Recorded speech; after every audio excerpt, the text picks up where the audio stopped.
Hi everybody, it's Tracy Lewin. And Merv Smith. How are you guys doing today?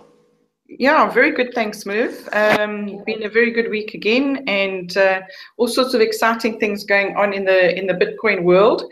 And today is actually a follow-on from last week. Last week we started off with frequently asked questions because Merv, you actually did a presentation to a whole bunch of people.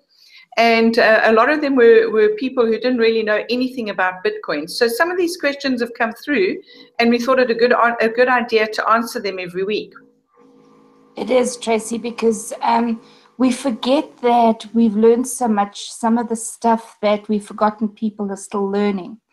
And it's a great grounding exercise. So, yeah, these questions are important. They're very important, as you'll see with some of them today.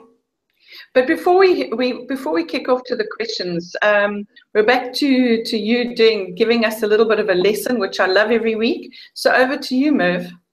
Thanks, Tracy. Well, I just love this saying that life is like a 10-speed bicycle. Most of us have gears we've never used. And to be honest, I have a bike in my study that I never use. So it's not just the gears that I'm not using, it's the actual bike. But if we take this into life, we'll find that we have plenty of talents and gifts and just the way that we are, that we've been created to be, we just don't use them because we're not looking to find them.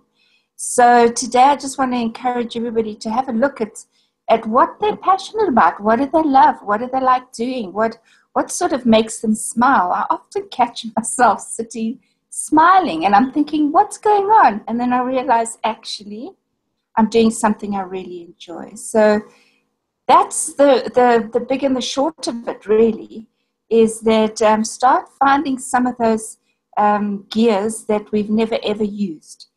And they're there. They're there for us, for our enjoyment, and for people around us.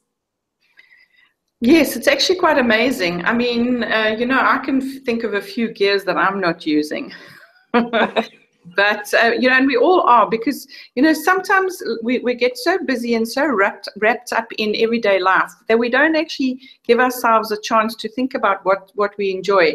And you know that and I think I've mentioned it before, that if you find that you're procrastinating on something, identify what that is and why you're procrastinating. And generally, it's because you don't really like it. You don't really like to do it. So focus on your strengths.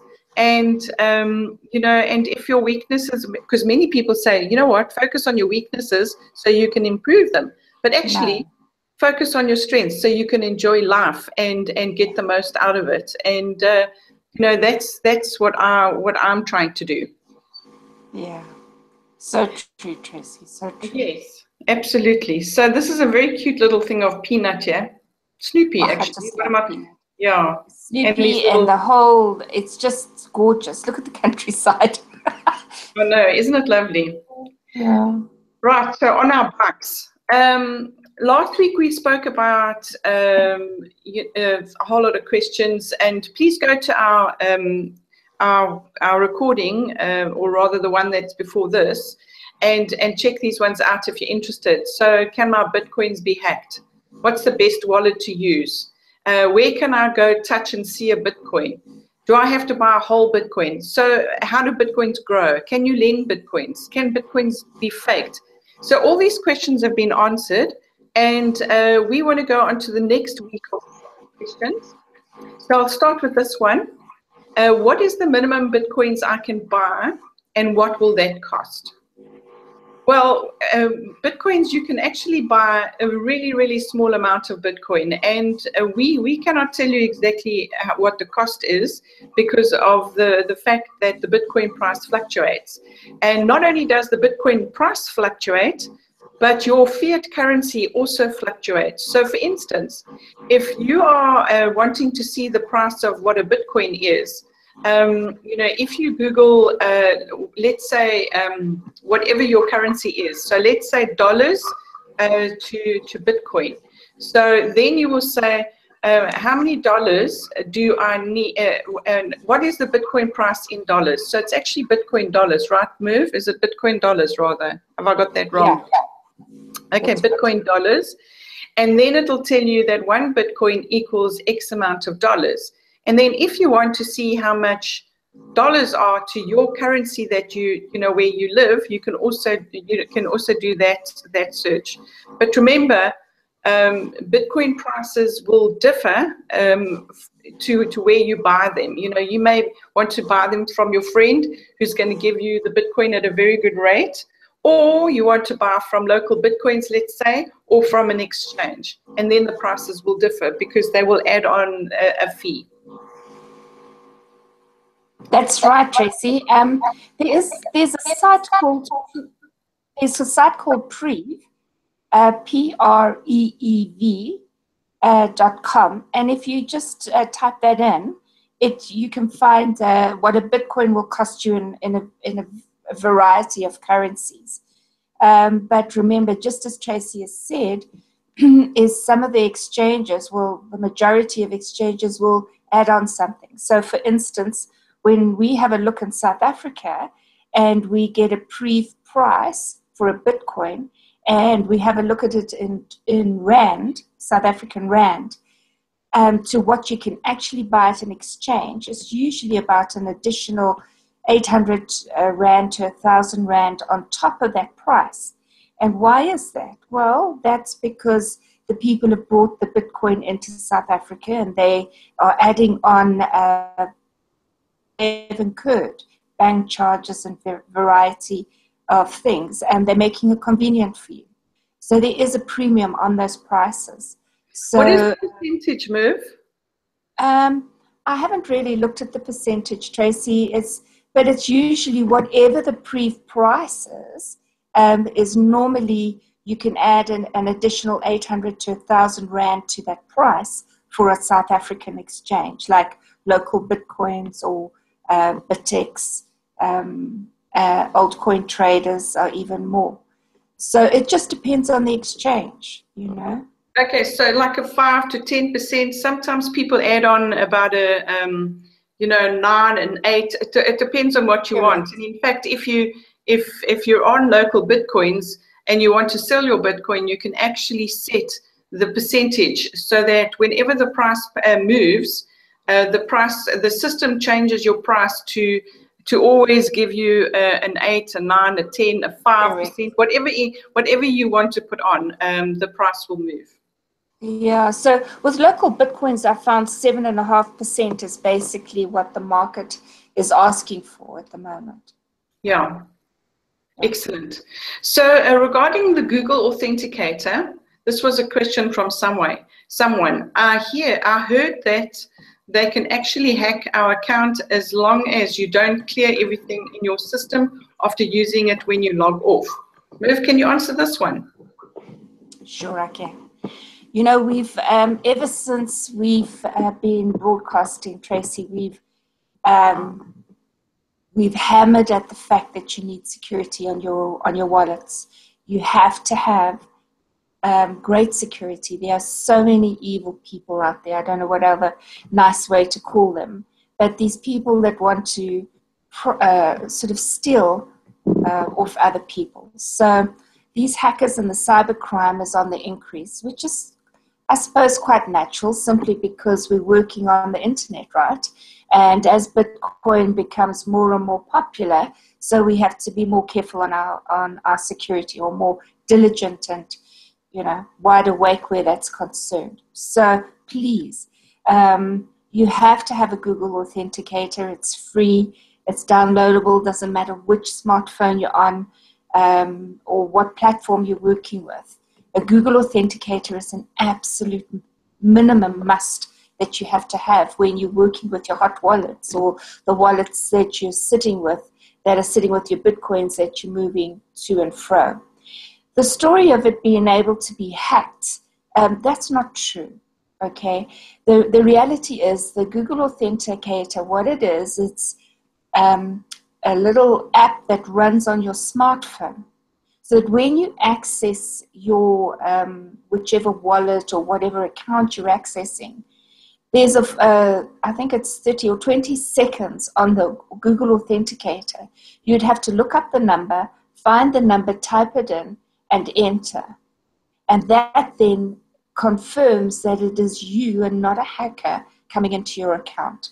So logging off is, you should always log off, but if you don't, normally there is a timeout anyway on most of these platforms. So I think it's a bit of a myth. You know, there's always good practices, best practices. Log out when you can. Don't leave your screens open. You just never know what's around there. So the chances of people hacking you while you're up and around. I just want to give a story here. We have, as I said, continually said, put Google Authenticator on, put Google Authenticator on.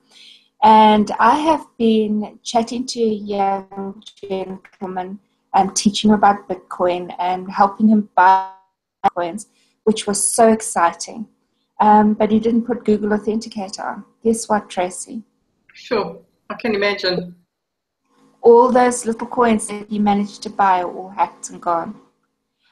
My heart broke for him and I wanted to burst into tears and just hug him. But please, guys, it is so important. It is so important to put Google Authenticator up. But not only that, in terms of Google Authenticator, what's also important is to make sure that you've got the right wallet. I mean, this week there was a hack of a huge amount of money, and it was on one of these exchanges. So whether you had a Google Authenticator or not, it didn't really matter. So these hacks are not things that go on all the time. Yes, they do happen. And of course, because Bitcoin is becoming more of a lucrative commodity to have, currency to have, digital asset to have, that's the reason why it pulls these people in. And so even if you'd had a Google Authenticator, you would have still lost those coins. However, this is not what happens day to day. Day to day, you still need to do your Google Authenticator. And also just make sure you keep your coin in a very safe wallet, preferably offline.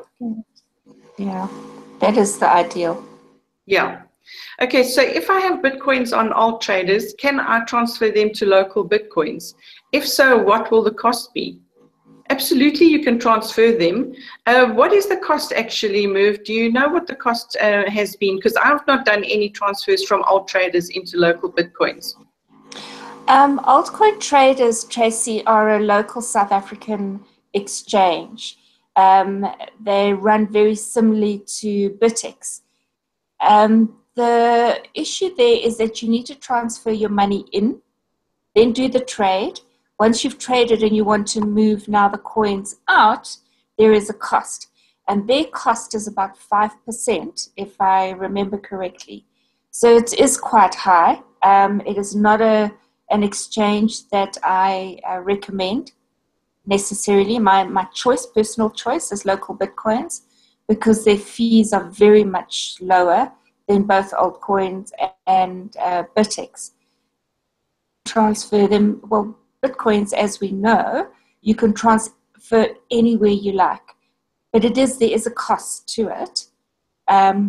Except with Zapper, there's no cost. I haven't encountered any costs with that.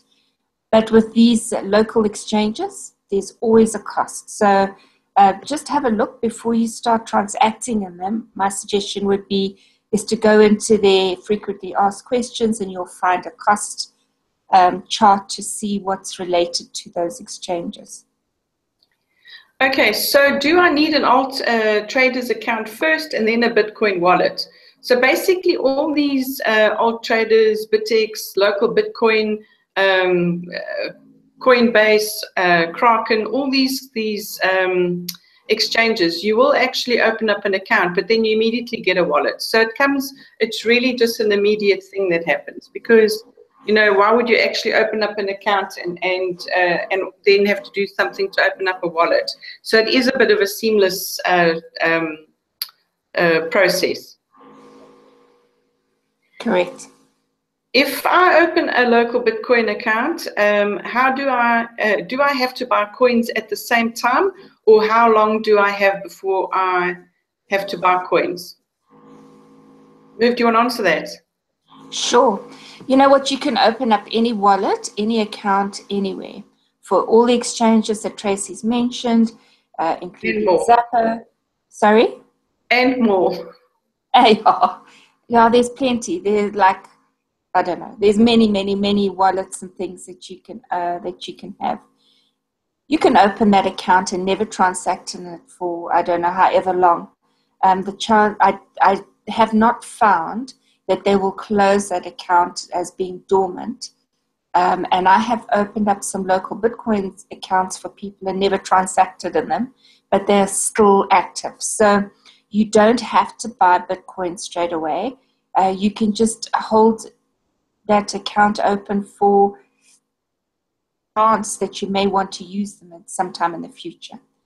So, you know what the interesting thing though, Merv, is that there's probably so much Bitcoin and small amounts of Bitcoin sitting in so many wallets that people have forgotten about or forgotten their private keys, their passwords. Yeah, that is so true. Because, you know, when we start thinking of what a Satoshi is worth, it's like less than a decimal of a cent. So, you know, as you say, there's probably hundreds of thousands of those accounts with all these Satoshis in. Yeah, one day those Satoshis could end up at $1,000. Who knows? You know? Exactly. What about that guy that put in $27 or something? He ended up selling for millions and millions. Exactly. So, you don't know what the future is. Yeah, so don't be sloppy. Don't be sloppy with your accounts. Don't be sloppy with your passwords. And a good way is to actually keep your passwords in one place. We may have some news along those lines, you know, in the next months or so. So where you can safely keep all your passwords. But in the meantime, you know, write them down, put them in a safe place, save them on your computer.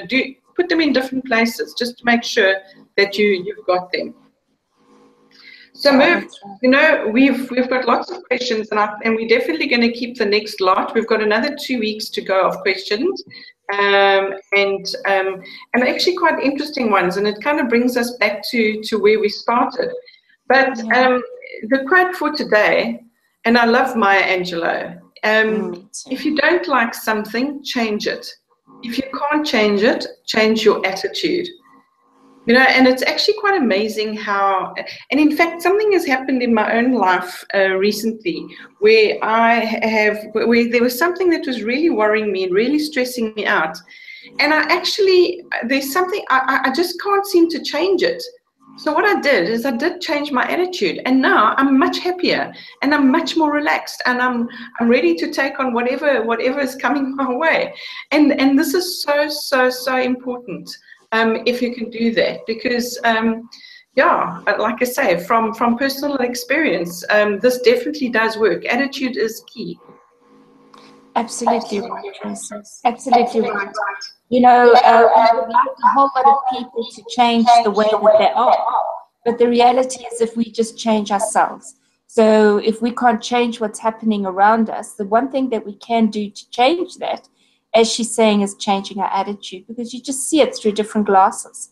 You see it with a different attitude, as you've experienced and as we all have. So, you know, those areas that are really bothering us, maybe we need to go and have a look at our 10-speed bicycle again and see which of those gears we haven't been using and get to the place where we can find peace. Because that's what it's all about. It's just finding peace and enjoyment and in the time and the present moment that we're in. So if we don't like what we're seeing, check our attitude and let's bike along. They look like they're having fun here, Tracy. So you know what? Let's actually, riding a bike is great, eh? I must say, you know, I'm in Dubai at the moment, and it is incredibly hot. It's about 50 degrees outside. They reckon it could go up to 70 degrees. That's what it feels like outside. And you know that feeling when you are, you know, those fan heaters? Yes. And you get these fan heaters blowing the heat on you. I promise you right now, it feels like that when you're walking, because this heat just hits your skin and burns. So it's a little uncomfortable for the little kiddies to be out there on their bikes, and they really want to be. So very difficult. This is such a cute pic. But yes, use your 10-speed. Start looking at those speeds that you're not using. And that was a good quote. Thank you, Merv. Thanks to everybody this week. Thanks, Tracy. And we'll see you again next week. Yes, looking forward to it. Ciao for now. Okay, bye.